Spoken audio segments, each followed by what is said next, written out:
IPhone ಒಳಗೆ videos ಚಂದ ಬರ್ತಾವಂತ iPhone ಏನೋ ತಗೊಂಡ್ರಿ. ಸ್ಟಿಲ್ ಏನಾರ ವಿಡಿಯೋಸ್ ಚಂದ ಬರತ್ತಿಲ್ಲ ಅಂದ್ರೆ ಈ ಸಿಂಪಲ್ ಕ್ಯಾಮ್ರಾ ಸೆಟ್ಟಿಂಗ್ಸ್ ನ ಫಾಲೋ ಮಾಡ್ರಿ. ಫಸ್ಟ್ ಇಲ್ಲೇ ಸೆಟ್ಟಿಂಗ್ ಓಪನ್ ಮಾಡಿ ಇಲ್ಲಿ ಕೆಳಗೆ ಸ್ಕ್ರೋಲ್ ಮಾಡಿ ಇಲ್ಲಿ ಕ್ಯಾಮ್ರಾ ಸೆಟ್ಟಿಂಗ್ ಐತಿ, ಇದ್ರೊಳಗೆ ಬರ್ರಿ. ಇದ್ರಾಗ ರೆಕಾರ್ಡ್ ವಿಡಿಯೋ ಅಂತ ಐತಿ, ಇದ್ರ ಮೇಲೆ ಕ್ಲಿಕ್ ಮಾಡಿ ಇಲ್ಲಿ ಕೆಳಗೆ ಸ್ಕ್ರೋಲ್ ಮಾಡಿದ್ರೆ ಇಲ್ಲೇ ಲಾಕ್ ವೈಟ್ ಬ್ಯಾಲೆನ್ಸ್ ಅಂತ ಇರುತ್ತೆ, ಅದನ್ನ ಆನ್ ಮಾಡ್ರಿ. ಇದನ್ನ ಆನ್ ಮಾಡೋದ್ರಿಂದ ನೀವು ವಿಡಿಯೋಸ್ ಮಾಡಬೇಕಾದ್ರೆ ಕಲರ್ ಪದೇ ಪದೇ ಚೇಂಜ್ ಆಗೋದು ಅದೆಲ್ಲ ಏನ್ ಆಗಂಗಿಲ್ಲ. ಓಕೆನಾ. ಅಂಡ್ ಸೆಕೆಂಡ್ ಇಲ್ಲೇ ಇನ್ಹಾನ್ಸ್ಡ್ ಸ್ಟೆಬಿಲೈಸೇಷನ್ ಐತಲ್ಲ, ಇದನ್ನ ಆನ್ ಮಾಡ್ರಿ. ನೀವು ವಿಡಿಯೋ ಮಾಡಬೇಕಾದ್ರೆ ಮೊಬೈಲ್ ಏನಾದ್ರು ಶೇಕ್ ಮಾಡಿದ್ರೆ ಅದು ಆಟೋಮೆಟಿಕ್ ಆಗಿ ಅದನ್ನ ಸ್ಟೆಬಿಲೈಸ್ ಮಾಡ್ತೈತಿ. ಥರ್ಡ್ ಇಲ್ಲಿ ಆಟೋ ಪಿಎಸ್ ಐತಲ್ಲ, ಅದನ್ನ ಕ್ಲಿಕ್ ಮಾಡಿ ಇದನ್ನ ಆಫ್ ಮಾಡ್ರಿ. ಇದನ್ನ ಆಫ್ ಮಾಡಿದ್ರೆ ಲೋ ಲೈಟ್ ಒಳಗೆ ವಿಡಿಯೋಸ್ ರೆಕಾರ್ಡಿಂಗ್ ಮಾಡಬೇಕಾದ್ರೆ ಆಟೋಮೆಟಿಕ್ ಆಗಿ FPS ಜಾಸ್ತಿ ಆಗೋದು ಅಥವಾ ಕಡಿಮೆ ಆಗೋದು ಆಗಂಗಿಲ್ಲ. ಸೊ ಇದು ನನ್ನ ಪ್ರಕಾರ ಬೆಸ್ಟ್ ಸೆಟ್ಟಿಂಗ್. ಫೋರ್ತ್ ನೀವು ಯಾವುದೇ ಒಂದು ವಿಡಿಯೋ ಸ್ಟಾರ್ಟ್ ಮಾಡೋಕ್ಕಿಂತ ಮುಂಚೆ ನೀವು ಯಾವ ಆಬ್ಜೆಕ್ಟ್ ನ ಫೋಕಸ್ ಮಾಡ್ಬೇಕಲ್ಲ ಅದ್ರ ಮೇಲೆ ಟ್ಯಾಪ್ ಅಂಡ್ ಹೋಲ್ಡ್ ಮಾಡ್ರಿ. ಸೊ ಅದು ಆಟೋ ಫೋಕಸ್ ನ ಅದ್ರ ಮೇಲೆ ಲಾಕ್ ಮಾಡ್ತೈತೆ. ಅಂಡ್ ದೆನ್ ನೀವು ರೆಕಾರ್ಡ್ ಸ್ಟಾಪ್ ಮಾಡೋ ತನಕನೂ ಅದು ಅದ್ರ ಮೇಲೆ ಫೋಕಸ್ ಇರ್ತೈತಿ, ಪದೇ ಪದೇ ಡಿ ಫೋಕಸ್ ಎಲ್ಲ ಆಗಂಗಿಲ್ಲ. ಫಿಫ್ತ್ ಇದು ಆಕ್ಚುಲಿ ಬಹಳ ಇಂಪಾರ್ಟೆಂಟ್ ಐತಿ. ಇಲ್ಲ HDR ವಿಡಿಯೋ ಐತಲ್ಲ ಇದನ್ನ ಆಫ್ ಮಾಡ್ರಿ.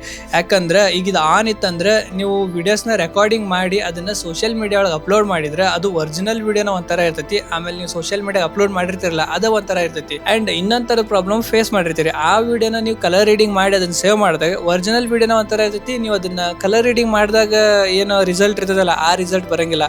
ಒಂಥರ ಹೈ ಬ್ರೈಟ್ನೆಸ್, ಹೈ ಡೀಟೇಲಿಂಗು, ಆಮೇಲೆ ಕಲರ್ ಒಂದ್ ಸ್ವಲ್ಪ ಹಿಂದೆ ಮುಂದೆ ಎಲ್ಲ ಆಗಿರ್ತೈತಿ. ಸೊ ಅದಾಗಬಾರ್ದಂದ್ರೆ ಇದನ್ನ ಆಫ್ ಮಾಡ್ರಿ.